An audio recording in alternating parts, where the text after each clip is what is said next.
हरीराम नाम का एक व्यक्ति था जो कि एक छोटी सी दुकान चलाता था।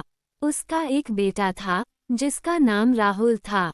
वह अपने पापा के साथ दुकान में हाथ बटाता था। एक दिन उसके पिता की मृत्यु हो गई। अब घर की सारी जिम्मेदारी उसके बेटे के ऊपर आन पड़ी। राहुल को कुछ सूझ नहीं रहा था कि वह अपने घर का खर्च कैसे चलाए। अपनी माँ के कहने पर राहुल ने अपने पापा की दुकान को चलाना शुरू किया।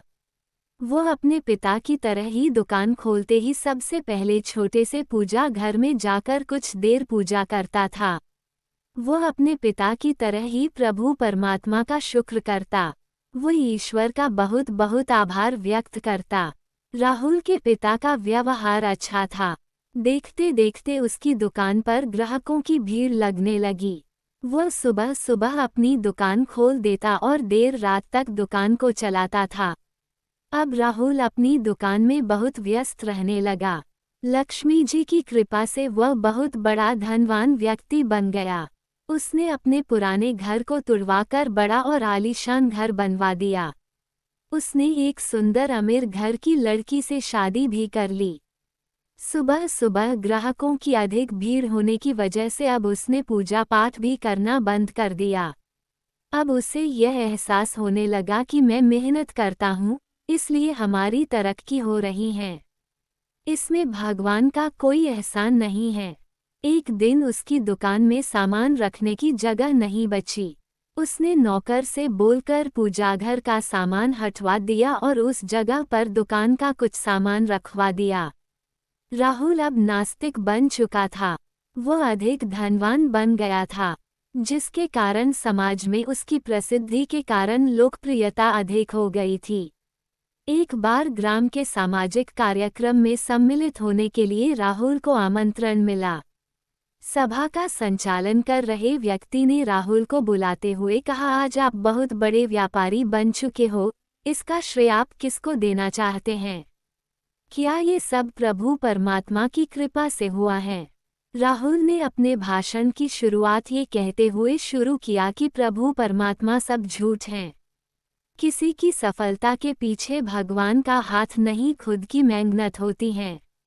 ईश्वर है ही नहीं, अगर वह है तो मैं यहाँ पर खड़ा हूँ, आकर वह मेरा काम तमाम कर दें। राहुल की बातों को सुनकर सभा में सन्नाटा छा गया। सब लोग एक दूसरे का मुंह देखने लगे। कुछ समय बाद राहुल हा हा हा करके हंसने लगा। आप लोगों ने देखा कि अगर भगवान होते तो मेरे प्राण अभी तक शरीर से जुदा हो चुके होते। तभी बीच सभा से एक बुजुर्ग व्यक्ति उठा और बोला, महाशय एक बात आपसे पूछे। जी जरूर पूछे, राहुल ने कहा। आपके बाल बच्चे हैं? राहुल ने कहा, हाँ, मेरा एक बेटा है। अगर वह आपके हाथ में एक बंदूक पकड़ा दे और कहे कि मुझे मार डालिए तो आप वैसा करेंगे? बुजुर्ग व्यक्ति ने कहा, बिल्कुल नहीं, मैं उससे प्यार करता हूँ। मैं भला उसे कैसे मार सकता हूँ? राहुल ने जवाब दिया। बुजुर्ग व्यक्ति ने राहुल से कहा, अब तो आप समझ गए होंगे कि आपको अभी तक भगवान ने कुछ क्यों नहीं किया, क्योंकि आप और हम सभी लोग भगवान के ही बच्चे हैं। अब राहुल को एहसास होने लगा कि पैसों की लालच में मैं घमंड और अभिमान से भर गया था। मुझे अपनी सोच को इतना गंदा नहीं करना चाहिए था। बुजुर्ग अंकल की बात ने उसे उस रात सोने नहीं दिया। उसके दिमाग में तरह तरह के ख्यालात आते रहे।